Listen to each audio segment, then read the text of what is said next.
Hi, everyone. Thanks for joining us today. We are here today to chat to you about what it's like to be a judge for the BookTube Prize. We're hoping that if you've been thinking about it, but you weren't sure, or you would like something really fun to do with your reading in 2024, that you'll consider joining us and hopefully learn a little bit more about what it's like behind the scenes to be a judge. Hello, my name is Freddie, and I have a BookTube channel named Sluggish Reader, where I usually talk about books in general, and I enjoy reading general fiction, and that's what I usually talk about in my channel. My name's Jennie Johnston. My YouTube channel is Jennie Johnston, and my Instagram is @JennieJohnstonArtist. Yeah, so my name is Gemma, and my channel is Gemma Books. I read pretty much anything except from romance. I hear you on that. So I've done 2 years worth, and I did 2 rounds per year. So that's 4 rounds. Wow, 2 and 2. I managed to add that up all by And did you judge primarily fiction or nonfiction, or did you do a mixture? So the first year I decided to just do all of the things. So I only did 2 rounds. So I did translated fiction in my first round and non-fiction in my second round. And then I decided that that was quite a lot. So when I did my second year, I just went for fiction and did 2 rounds of fiction. So I've done everything. Nice. All of them. Yeah, me too. I've done a little bit of all of them. Yeah. I think translated fiction was my favorite, though, I have to say. I kind of wish it was still there. But I did love the translated fiction. yeah. I've been doing BookTube Prize since 2021, so that's 3 years. And in 2023, I think I did 3 rounds, 3 out of 4, and I did fiction. Awesome. Do you have a preference between fiction or nonfiction when you're judging? Typically, I just choose fiction. I've been doing fiction just for all 3 years. I've done a kind of a combination. So I've done fiction and nonfiction, and I did translated fiction the year we had that one. So that was actually my favorite. Me too. I did translated fiction last year as well. I think for the most part, I did translated fiction last year. And do you read a lot of translated fiction normally when you're reading, or? I would say yeah. I find that I do have this kind of inclination towards translated fiction. I like what they sort of entail, like how translated fiction is contributed not only by the author, but also by the translator. And I find that idea quite fascinating. I agree. Yeah, I really enjoyed that. I read more translated fiction that year than I ever have. So I was really happy about that. That's wonderful. So do you have a process or strategy when you're doing the initial vote for the long list? And just so people understand, Robert sends the judges lists in January of the books that are under consideration for the long list for the BookTube Prize, and the judges get to submit up to 20 votes to encourage the books that they'd like to read to be on the list. Yes, I think that's my favorite bit. I call it the long list. And I don't know.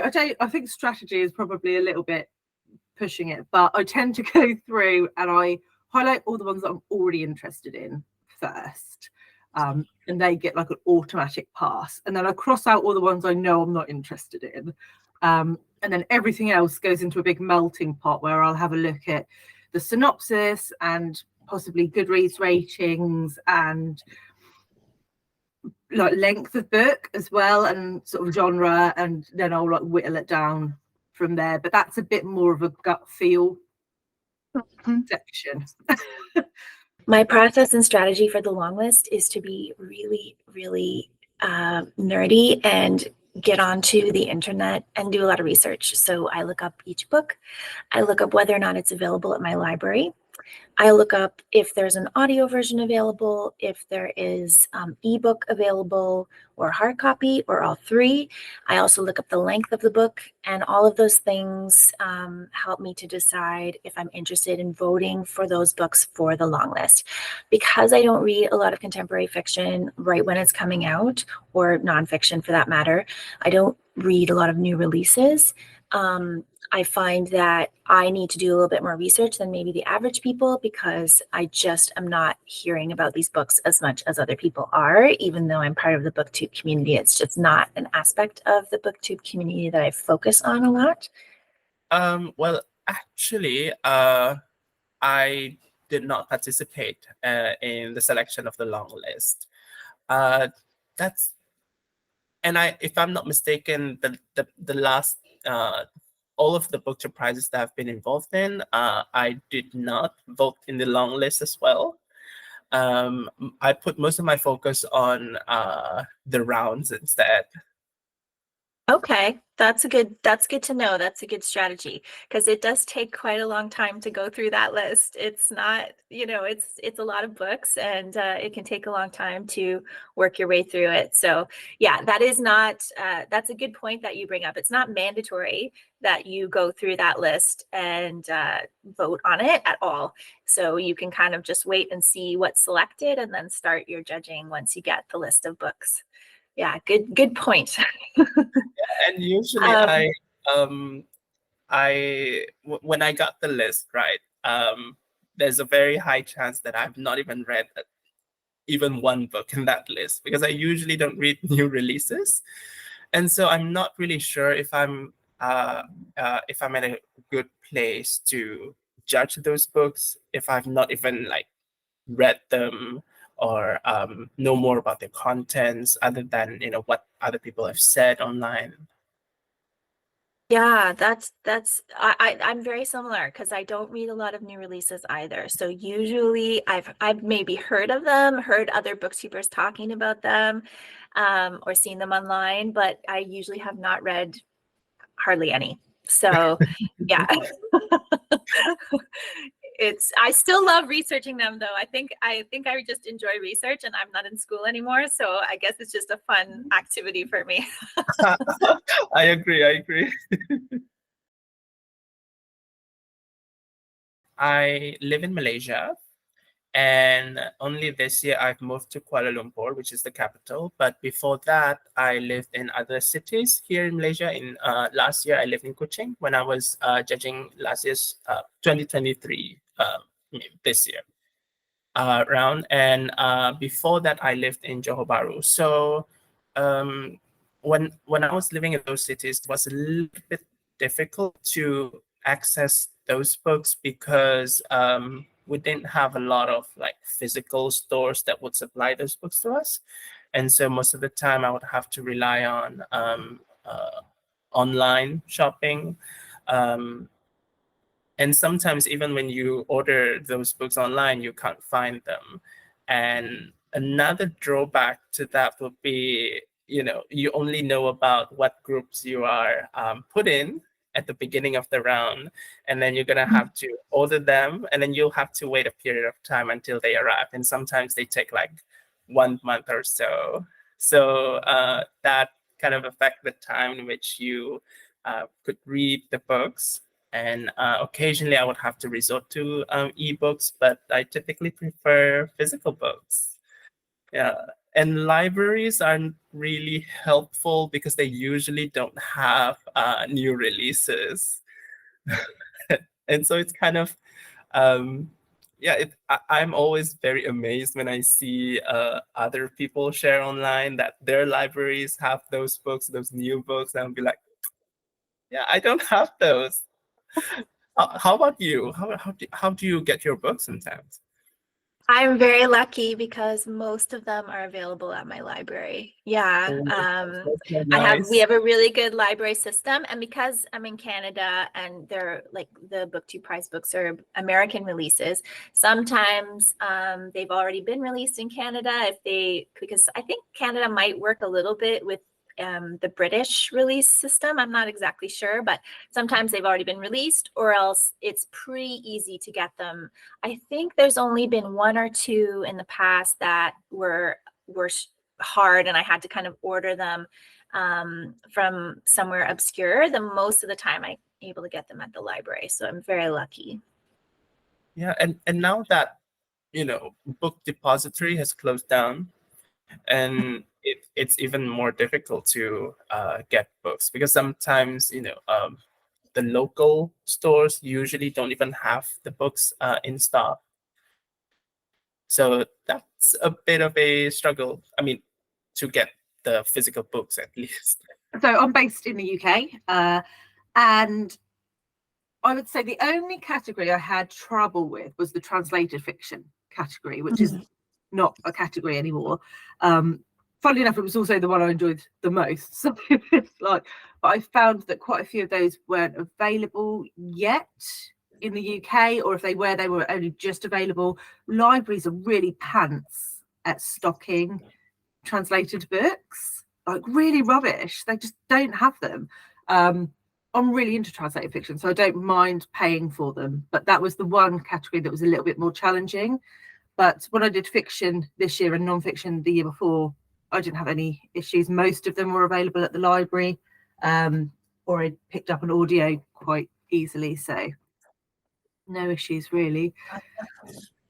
Do you have a preference when you're reading between hard copy or audio? Do you prefer one or the other for judging?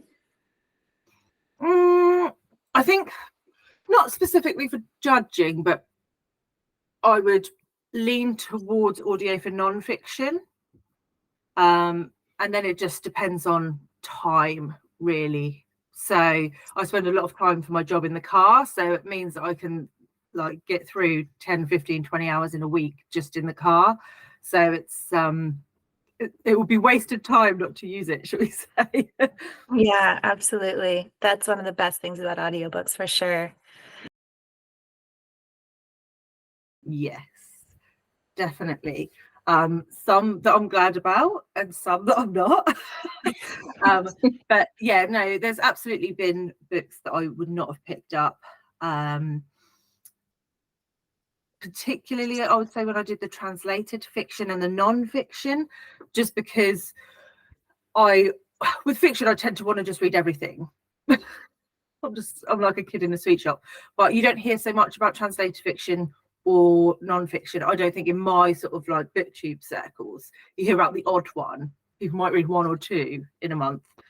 So that was really nice, because I definitely picked up books I wouldn't have otherwise from those two rounds in particular. Yeah, actually, I think I have a very good example for this year.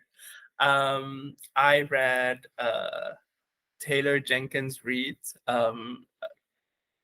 I forgot what it's called. Carrie Soto is Back. Yeah, that's the title. Mm-hmm. And I have her book, another book of hers on my shelf, but that was just like an impulse buy, that Evelyn Hugo book. But typically I don't really expect myself to read her work based on what other people have been saying and what I think I know about her the genre that she's doing. But when I read that book for the BookTube Prize, I was actually quite surprised, because I enjoyed it so much. And I think that I gave that book the highest position in that round. And I gave it like 5 out of 5 stars, because it was just so good. And so I think if it weren't for the BookTube Prize, I wouldn't have even like read her work, even the one that I already have, until today. Awesome. Yeah, I definitely think that is one of the nice parts of it. I mean, it can also be said the other way, because I've read some books that I've really not enjoyed for the BookTube Prize. But I have also read a few that I just wouldn't have assumed I liked. One was Dinners with Ruth, which was about Ruth Bader Ginsburg, and I just thought, I don't want to read this book but I actually really enjoyed it, and I also gave it first place. I think in the round. That was one of the nonfictions this year, and I couldn't believe how much I liked it. I just thought it was so well done, and I was really, really surprised. So I always appreciate those moments when you get like pleasantly surprised about the book you're happy Yeah. with.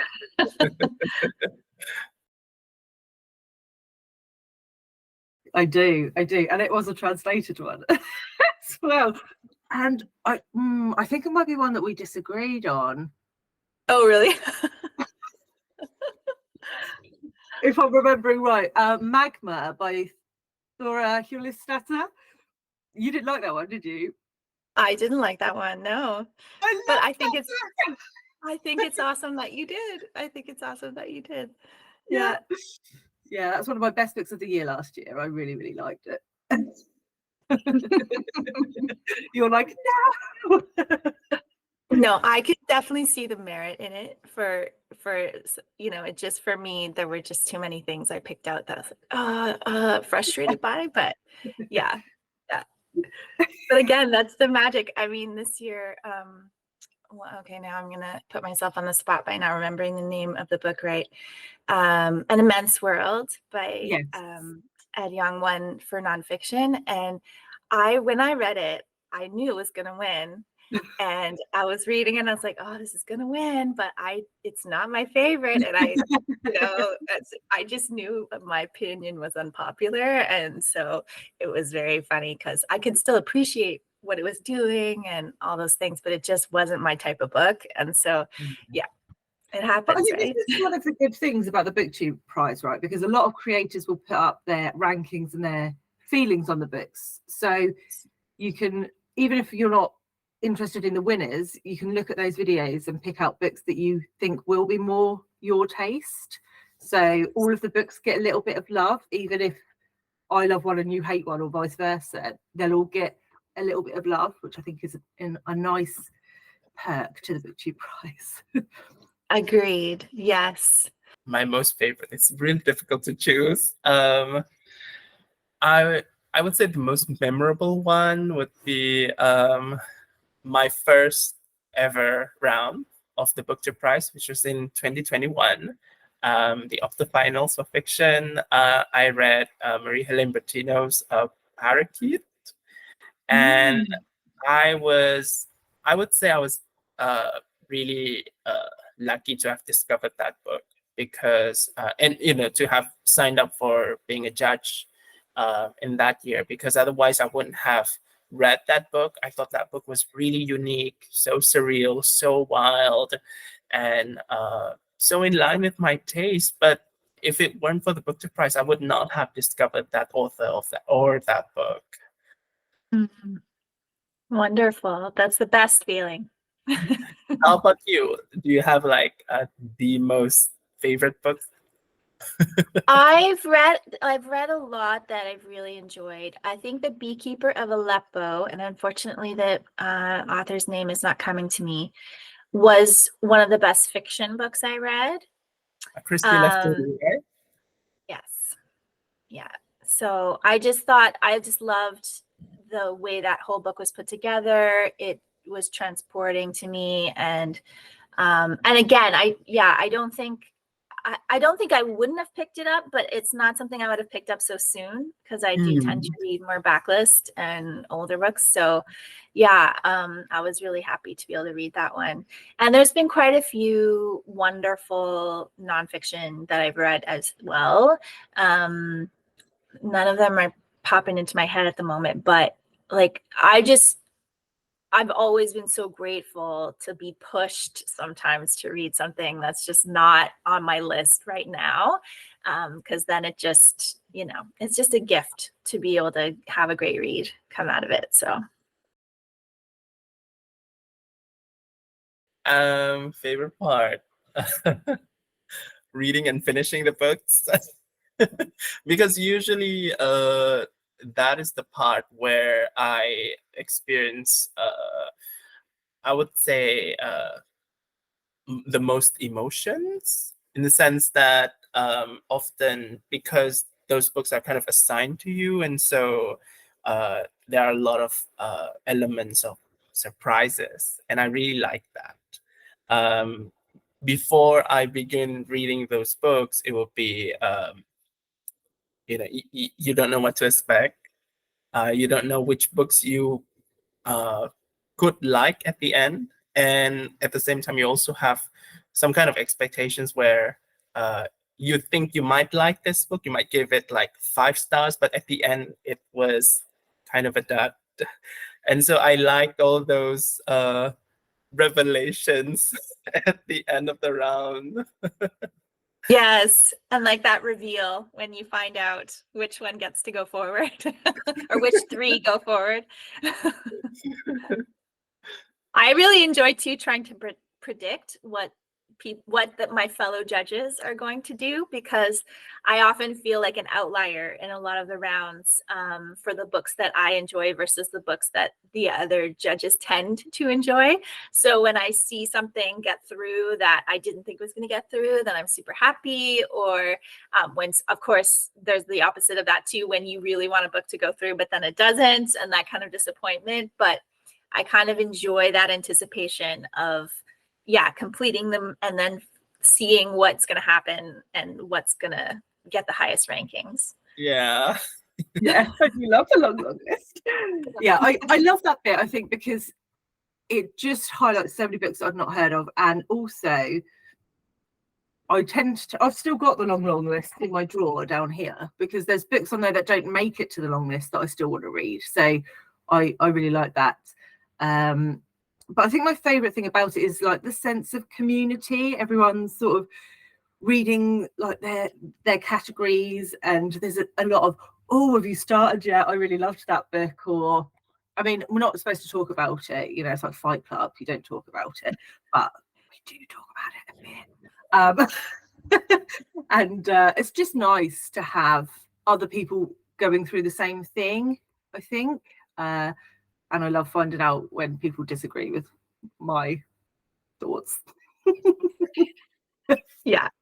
I like predicting what is going to go through, and like often it's not the ones that I want to go through. So it's like a fun game to see, like, okay, was I right? Was I wrong? Yeah. Yeah. So I think it opens up your mind to books that you definitely wouldn't pick up, and allows you to like broaden your sort of genres that you're reading from. I think that would be like the main reason. I think like for a lot of people watch prize long list and short lists. I know I do it, like the Women's Prize, the Booker Prize, all these other prizes, and it's really nice to be involved in one.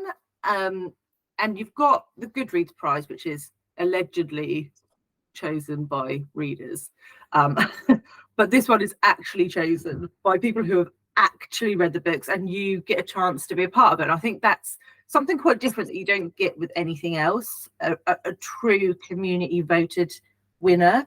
So it's just nice to be a part of it, Agreed. And I also love how global it is. It's just Yes. Across the world, all these different types of people reading books and judging them together. Yeah. 100%. Well, I think it is fun. I mean, reading is fun. Yeah. I think the best part is also it's always great to have more voices.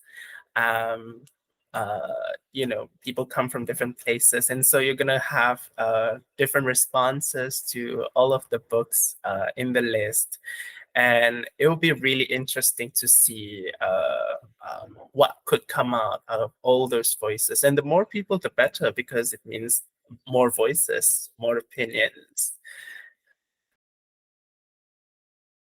Please let everybody know where to find you on YouTube. And thanks so much for being part of this video. Thank you so much, Jenny. So I'm from the channel Sluggish Reader. You can certainly find me there, or you could also find me on Instagram, freddie.reads.slowly. So yeah, I'll hope to talk to anyone who are interested in talking to me. You can find me at Gemma Books, both on YouTube and on Instagram. I would love to see you over on one of those platforms if you're free. So if you would like to find out more information about judging for the BookTube Prize, all of the links are in the description box down below. You can also always visit the BookTube Prize website, which is booktubeprize.org, to find out previous rounds and the books that won, and find out the latest news about what's going on with BookTube Prize. You can find me at Jennie Johnston Artist on Instagram and at Jennie Johnston with an IE on YouTube. And I'd like to thank our guests today for sharing their experiences of judging with us. If you have any questions about judging, please put them in the comment section below and someone will get back to you. And we really appreciate you joining us today.